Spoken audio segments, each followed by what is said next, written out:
Good morning, everybody. This is Sunil Malkani, Assistant Professor Economics, Dr. APJ Abdul Kalam Government College, Silvassa. In today's class, I am going to discuss with you industrial policy in India. We have already discussed two industrial policies in India. First one was 1948 industrial policy, and second one was 1956 industrial policy. These were the main industrial policies which are pre-reform policies. Okay, pre-reform policy was decided by these industrial policies. Okay, now today we are going to discuss the third and very important economic industrial policy, that is industrial policy of 1991. Okay, this policy is part of 1991 economic reforms in India. So this is very important economic policy, or it is or industrial policy in India. Okay.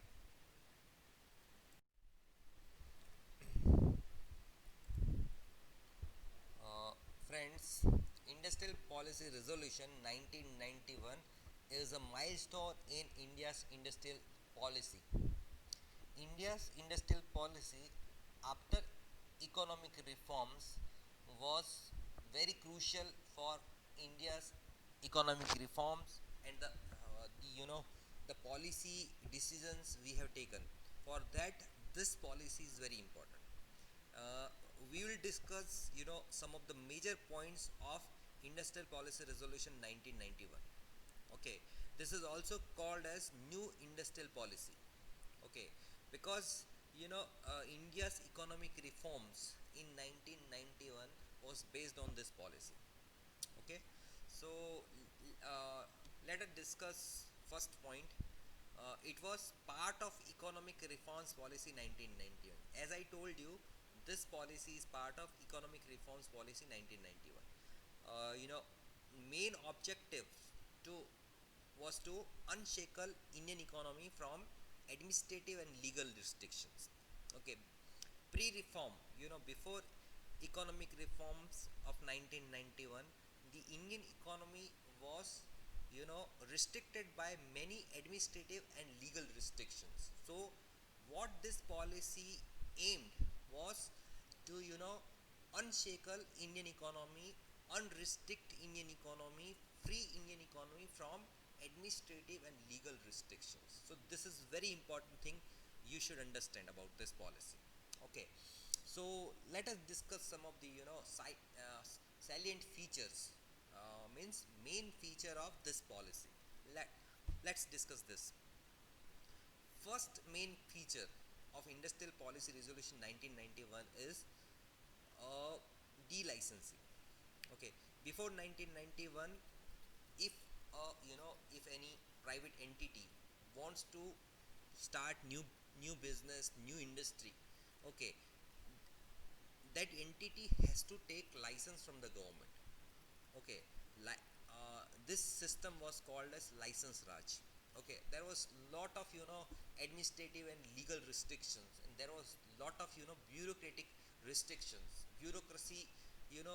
We have so many problems of bureaucracy. There is a red tapeism, movement of slow movement of files. There is a lot of corruption in system. Because of all this and license system, the movement of files was very slow, and you know the growth and development of industries was very much restricted. You can see that investment in industrial sector was very less. Growth and development of industrial sector was very less before 1991. So what this policy has introduced is, it has abolished the license Raj. So this feature is called as delicensing. Okay, so this is very important for growth and development of industrial sector. The second reform or feature of this industrial policy is promotion of foreign investment. Okay, before 1991, there was very restricted foreign investment, and there was so many problems. you know there was not much incentive for foreign investment in India. But after 1991, the promotion was given to many incentives were given to foreign investment, and foreign investment generally comes in two forms. Okay, the one is FDI and another is FI. I already discussed the difference between these two, but let's again discuss what is FDI. FDI is foreign direct investment. FDI means if any foreign entity or foreign person wants to invest in India as a establishing factory, or its his subsidiary branch, or any company wants to invest in India directly, opening new branch or sub branch or new factory, then it is called as foreign direct investment. Okay, so it has so many advantages. Foreign direct investment, you can see that the so many advantages. It will generate employment and income in the country, so it is very important for economic development of the country. Another form of foreign investment is foreign institutional investment. What is foreign institutional investment? It is also called as foreign portfolio investment. Okay, so what is this foreign portfolio investment or foreign institutional investment? It is, if a foreign people or foreign company wants to invest in India, not directly but indirectly in share markets of India. It can purchase equity of our companies. Okay, so that will be called indirect investment. So that investment is called foreign institutional investment. Okay, so after 1991 industrial policy, there were so many incentives given to foreign investment in form of foreign direct investment and foreign institutional investment. Our economy was you know freed from restrictions, and so many incentives were given to foreign investment to come to India. Okay, so this is very important point in industrial policy resolution 1991. Okay, the third point is automatic approval to foreign technology agreements. Uh, above some limit, if Indian company want to do foreign technology investment, it wants to import foreign technology from outside country, and if any Indian company wants to ag- do agreement with foreign companies for foreign technology purpose, so automatic approval was provided to promote this kind of agreements, because India needed a technology, very good technology. So after 1991, you can see that our in India technological development got a very you know good incentives. Okay, so this is very important point. So हमने you know let's see in Hindi. So हमारी ये जो industrial policy 1991 है, उस policy के जो बहुत सारे फीचर हम देखेंगे यहाँ पे, तो फर्स्ट क्या है, ये इकोनॉमिक पॉलिसी जो है इंडस्ट्रियल पॉलिसी, वो इकोनॉमिक रिफॉर्म पॉलिसी का एक पार्ट है। जो हमारी इकोनॉमिक रिफॉर्म्स किए गए 1991 में, उसका एक पार्ट है। उसका लक्ष्य क्या था? उसका लक्ष्य था इंडियन इकोनॉमी को एडमिनिस्ट्रेटिव और लीगल रिस्ट्रिक्शन से फ्री करना। ठीक है, इंडियन इकोनॉमी को एडमिनिस्ट्रेटिव, लीगल, ब्यूरोक्रेटिक जो रिस्ट्रिक्शंस हैं उससे फ्री करना, वो उसका मेन लक्ष्य है। ठीक है, उसके क्या फीचर रहे, उसके मेन फीचर हम देखें तो फर्स्ट जो था वो लाइसेंस राज को ख़त्म करना। ठीक है, इससे पहले क्या होता था, 1991 से पहले ऐसा होता था कि किसी कंपनी को नया यूनिट एस्टेब्लिश करना हो, नई इंडस्ट्री स्टार्ट करनी हो, किसी को नई इंडस्ट्री स्टार्ट करनी हो, तो क्या करना पड़ता? गवर्नमेंट से लाइसेंस लेना पड़ता। और लाइसेंस जो है आपको पता ही है, लाइसेंसिंग जो सिस्टम है गवर्नमेंट की सिस्टम, उसमें बहुत सारा करप्शन होता था, उसमें बहुत सारी देरी होती थी। तो इसकी वजह से क्या है, इन्वेस्टमेंट बढ़ नहीं पाता था इंडस्ट्रियल सेक्टर में। तो उसकी वजह से क्या किया गया, जो लाइसेंस राज को ख़त्म किया गया इस पॉलिसी में। और दूसरा क्या किया गया, फॉरेन इन्वेस्टमेंट पे बहुत सारे रिस्ट्रिक्शंस थे। ठीक है, तो बहुत सारे जो रिस्ट्रिक्शंस है उसे धीरे धीरे करके हटाया गया। ठीक है, उसको प्रमोट किया गया। दो फॉर्म में इन्वेस्टमेंट आता है देश में, एफडीआई और FII, foreign direct investment, foreign institutional. जो फॉरेन डायरेक्ट इन्वेस्टमेंट आता था, जैसे कोई बाहर की कंपनी हमारे देश में आके कंपनी एस्टेब्लिश करे, फैक्ट्री डाले, उसकी सब ब्रांच डाले, तो उसको क्या बोला जाता था, उसको फॉरेन डायरेक्ट इन्वेस्टमेंट बोला जाता है। और बाहर की कंपनी हमारे देश में आके हमारी जो देश डोमेस्टिक इंडस्ट्री है उसके शेयर खरीदे, तो उसको क्या बोला जाएगा, फॉरेन इंस्टीट्यूशनल इन्वेस्टमेंट। तो इस दोनों प्रकार के जो इन्वेस्टमेंट थे, डायरेक्ट और इनडायरेक्ट, उसको बढ़ाने के लिए बहुत सारे इंसेंटिव्स दिए गए। और थर्ड पॉइंट क्या है कि फॉरेन टेक्नोलॉजी को भारत देश में लाना हो तो इंडिया और बाहर की कंपनी में कोई भी एग्रीमेंट होते हैं उसे ऑटोमेटिक अप्रूवल मिले। पहले ऐसा नहीं होता था, 1991 के पहले गवर्नमेंट से अप्रूवल लेना पड़ता था, पर अब ऐसा नहीं होता है। ठीक है, तो दिस ऑल मेजर्स, ये तीनों मेजर्स हमने देखे, जो फीचर्स, वो क्या बताते हैं कि हमारी इकोनॉमी को ओपन अप किया गया 1991 के बाद, ऐसी इंडस्ट्रियल पॉलिसी लाके। ठीक है, उसके बाद का point, foreign investment promotion board a single window clearing agency establish किया गया। उसका मतलब क्या होता है, what does it mean? It means that foreign investment promotion board, हमारे देश में फॉरेन इन्वेस्टमेंट बढ़ाया जा सके उसके लिए एक बोर्ड की रचना की गई। The board was establish to promote the foreign investment in India, और उसको सिंगल विंडो रखा गया। पहले क्या होता था, फॉरेन इन्वेस्टमेंट करना हो, बाहर की कंपनीज को यहाँ पे इन्वेस्टमेंट करना हो तो बहुत सारी जगह पे अप्लाई करना पड़ता था, बहुत सारे क्लियरेंस लेने पड़ते थे। पर अब यहाँ पे क्या किया गया, सिंगल विंडो क्लियरेंस एजेंसी खोली गई। उससे क्या हुआ, फॉरेन इन्वेस्टमेंट बढ़ा हमारे देश में। ठीक है, और एक सबसे बड़ी प्रॉब्लम थी एमआरटीपी लिमिट। ठीक है, 1991 के पहले, before 1991, some companies who has above 100 crore investment, they are called as MRTP companies। ठीक है, ये जो MRTP कंपनीज हैं उसे बहुत सारी लिमिटेशंस का सामना करना पड़ता था। MRTP का मतलब क्या होता है, monopolistic and restrictive trade practices. ठीक है, तो ये जो MRTP जो लिमिट है, ठीक है, MRTP जो लिमिट है उसे स्क्रैप किया गया इस पॉलिसी में। इसका मतलब क्या हुआ कि 100 करोड़ का जो कैप था उसे रिमूव कर दिया गया। उससे क्या हुआ, MRTP की लिमिट नहीं रहने से ये जो कंपनीज हैं वो उनके ऊपर रिस्ट्रिक्शंस नहीं रहे और वो अपना इन्वेस्टमेंट, अपना प्रोडक्शन बढ़ा पाई। ठीक है, सो MRTP limit, MRTP act and MRTP limit was scraped in this industrial policy. ठीक है, apart from this, the last point in this slide is new small industries promotion policy adopted in which SSI reservation was rationalized. What happened actually, before 1991, there were so many steps taken for SSI. you know so what happened, many commodities and products were reserved for small scale industries.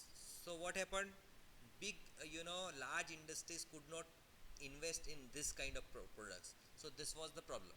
ये बहुत बड़ा problem था कि आप कितनी चीज़ें जो हैं वो एसएसआई ही बनाएगी, स्मॉल स्केल इंडस्ट्री बनाएगी, लार्ज स्केल इंडस्ट्री नहीं बना सकती। तो उसकी वजह से क्या हुआ कि वो जो प्रोडक्ट थी उसका प्रोडक्शन देश में बहुत कम होता था, उसमें शॉर्टेज आती थी, स्कैरसिटी आती थी। तो उसको ख़त्म करने के लिए क्या किया गया, new small scale industry promotion policy adopt की गई। उसमें इस जो रिजर्वेशन जो है, एसएसआई रिजर्वेशन, उसको रेशनलाइज किया गया। ठीक है, उसमें बहुत सारे दूसरे जो प्रमोटरी जो स्टेप्स जो हैं वो लिए गए, लेकिन रिजर्वेशन कम किया गया। That was very necessary for industrial policy, new industrial policy. So these are the very important points which we have discussed in this slide. In the next slide, let's discuss another points.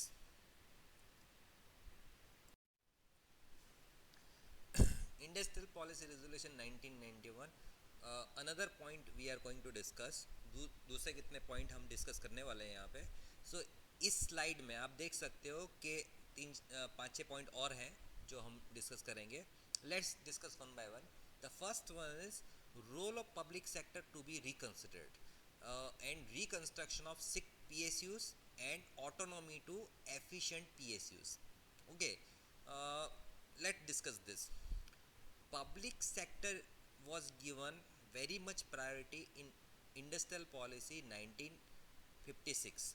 आपने देखा होगा 1956 की जो industrial policy हमने discuss की, उसमें आपको पता है कि ज़्यादा इंपॉर्टेंस किस सेक्टर को दिया गया, पब्लिक सेक्टर को दिया गया, ठीक है, गवर्नमेंट सेक्टर को दिया गया। लेकिन अब 1991 के बाद we had to reconsider this policy. अभी क्या है, उसका रोल जो है उसको रिकंसिडर करने की ज़रूरत पड़ी। और क्योंकि बहुत सारे जो पब्लिक सेक्टर यूनिट्स थे वो लॉस मेकिंग बन गए, ठीक है, गवर्नमेंट सेक्टर में बहुत करप्शन हो रहा था, लॉस मेकिंग हो गए, इनएफिशिएंट हो गए, तो हमको क्या करना पड़ा, जो बीमार और जो सिक पीएसयू थे, ठीक है, इनएफिशिएंट सिक पीएसयू थे, उसका क्या करना पड़ा, हमें रिकंस्ट्रक्शन करना पड़ा। इस पॉलिसी में रिकंस्ट्रक्शन पॉलिसी बनाई गई। और जो एफिशिएंट पीएसयूज हैं उन्हें गवर्नमेंट के जो बंधन हैं उसके रिस्ट्रिक्शन से उसमें से दूर करना भी ज़रूरी था। बहुत सारे ऐसे पीएसयू थे जो बहुत एफिशिएंट थे, तो उन्हें क्या दी गई, उनको ऑटोनॉमी दी गई, और धीरे धीरे करके जो थोड़े कम एफिशिएंट थे वो बहुत ज़्यादा एफिशिएंट भी बने। तो पब्लिक सेक्टर यूनिट्स जो थे, जाहिर क्षेत्र की जो कंपनियां थी, उसमें बहुत सारे सुधार और बहुत सारे यू नो इम्प्रूवमेंट्स जो है, रिफॉर्म्स जो हैं वो किए गए, ठीक है। तो this is very important point of industrial policy resolution 1991। Okay, now and another point is industries reserved for public sector was reduced from 17 to 8. Okay, uh, at that point of time in 1991 it was reduced from 17 to 8, but now it is reduced to 3. Only 3 industries are reserved for public sector in India now. Okay, and what are these industries?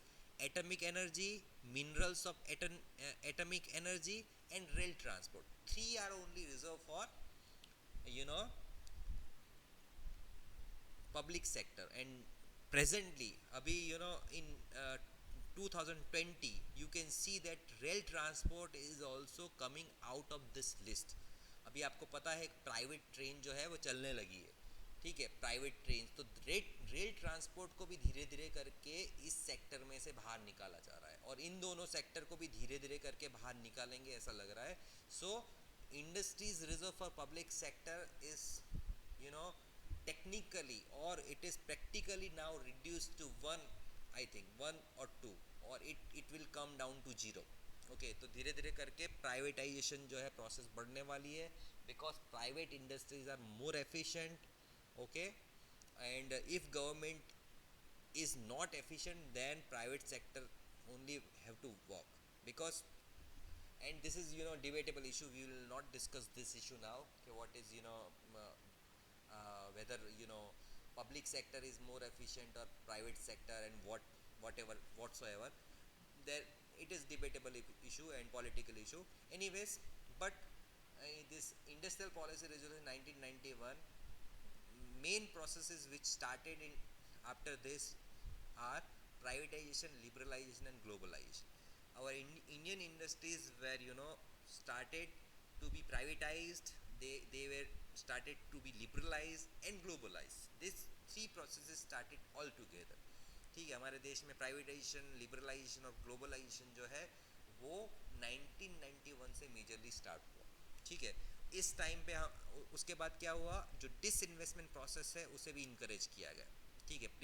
Disinvestment का मतलब क्या होता है, जो public sector unit में जो investment हुआ था उसे धीरे धीरे करके उसे पब्लिक सेक्टर यूनिट्स को बेचना स्टार्ट किया गया, उसे प्राइवेटाइज करना स्टार्ट किया गया, जो इनएफिशिएंसी है उसे हटाने के लिए बहुत सारी प्रोसेस हुई। तो that is disinvestment process was encourage. अभी इसमें भी बहुत सारी चीज़ डिबेटेबल है, we will not debate much about this, but these are all things. Apart from that, current account convertibility of rupee introduced after this industrial policy resolution 1991.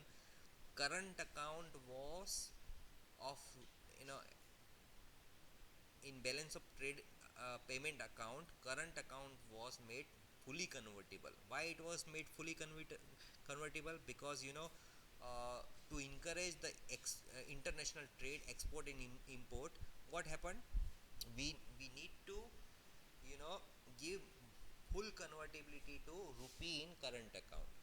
हमारे देश में एक्सपोर्ट इंपोर्ट और इंटरनेशनल ट्रेड को बढ़ाने के लिए जो करंट अकाउंट कन्वर्टिबिलिटी थी रुपीज़ की, उसे फुली इम्प्लीमेंट किया गया, ठीक है। That was one of the point. Last point is foreign exchange norms were relaxed, ठीक है। आपको इंटरनेशनल ट्रेड बढ़ाने के लिए you need foreign currency also, so foreign exchange norms were relaxed in this policy, okay।